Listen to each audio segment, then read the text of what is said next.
दोस्तों नमस्कार, मैं राम सूरत यादव। कल राहुल गांधी ने जिस तरीके से संसद में भाषण दिया, उनका भाषण एक तरीके से ऐतिहासिक बन गया और एक स्वर्ण अक्षरों में लिखा जाएगा, क्योंकि पहली बार प्रतिपक्ष के नेता के रूप में राहुल गांधी ने सदन में 10 वर्ष में ऐसा पहली बार भाषण दिया है, जिससे पूरी बीजेपी संसद में बेबस, लाचार एवं असहाय नजर आई और पूरी बीजेपी में एक तरीके से सन्नाटा छा गया।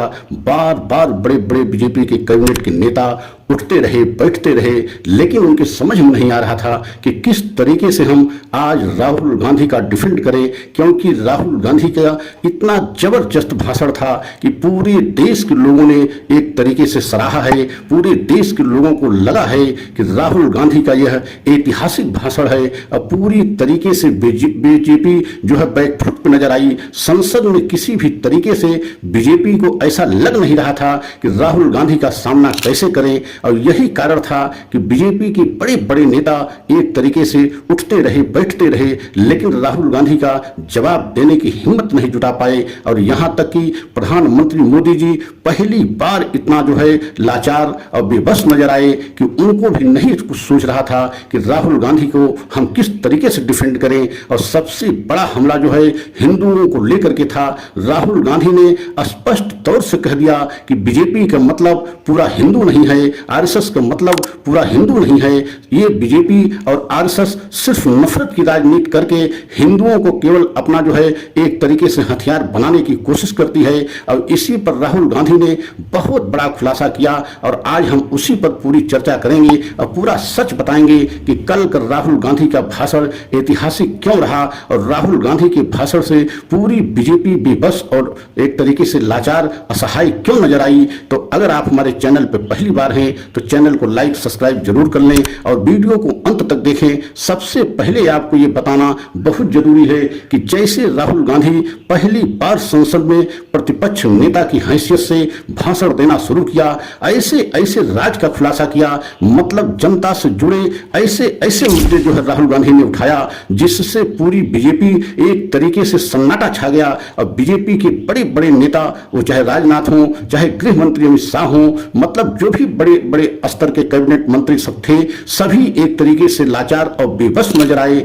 और कोई भी ऐसा नेता नहीं था जो ये हिम्मत जुटा सके कि राहुल गांधी का हम डिफेंड कैसे करें, क्योंकि राहुल गांधी जो सवाल उठा रहे थे, जो मुद्दे संसद में उठा रहे थे, वो जनता से जुड़े मुद्दे थे। वो चाहे नीट में धांधली का मुद्दा हो, या नोटबंदी में असफलता का बीजेपी सरकार की बात हो, या जिस तरीके से जीएसटी बीजेपी ने ला करके पूरे देश में आज महंगाई फैला दिया है। और सबसे बड़ा हमला राहुल गांधी का बीजेपी पे हिंदुओं को लेकर के था कि क्या बीजेपी हिंदुओं को मसीहा बनना चाहती है, या आरएसएस और बीजेपी का मतलब ये नहीं है कि ये हिंदुओं के सब कुछ हैं, बल्कि आरएसएस और बीजेपी तो एक हिंदुओं के बीच में नफरत फैला करके राजनीति करने का और अपने मकसद को हासिल करने का हमेशा हिंदुओं को हथियार बनाती रही। और बीजेपी मतलब हिंदू नहीं, आरएसएस मतलब हिंदू नहीं, मतलब इस तरीके से हमला राहुल गांधी का जारी रहा। और हमला इतना तल्ख और एकदम सटीक बीजेपी पे था कि बीजेपी किसी भी तरीके से एकदम लाचार दिखी, बेबस दिखी और असहाय दिखी।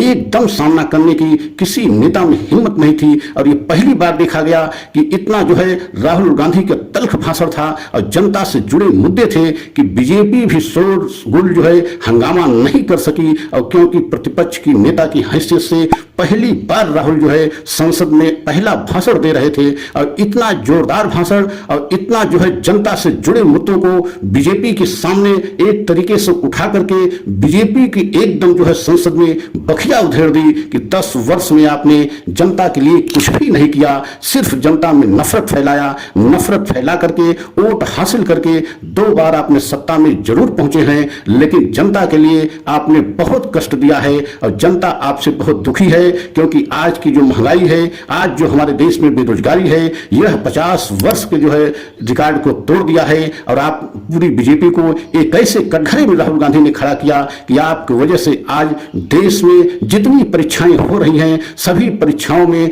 पर्चा लीक हो रहा है और इतने बड़े स्तर पर धांधली हो रही है कि एक भी परीक्षा को आप सही रूप से नहीं करा पा रहे हैं। और जबकि बच्चे इतनी बड़ी तैयारी करते हैं और उनके माँ बाप किस तरीके से उनको उनको इतना जो है पैसे किसी तरीके से इकट्ठा करके उनको तैयारी कराते हैं, लेकिन उन बच्चों के सपनों के साथ ये बीजेपी खिलवाड़ कर रही है। और अभी आपने देखा है कि नीट परीक्षा में बहुत बड़े स्तर पर धांधली खुल करके देश के सामने आ रही है।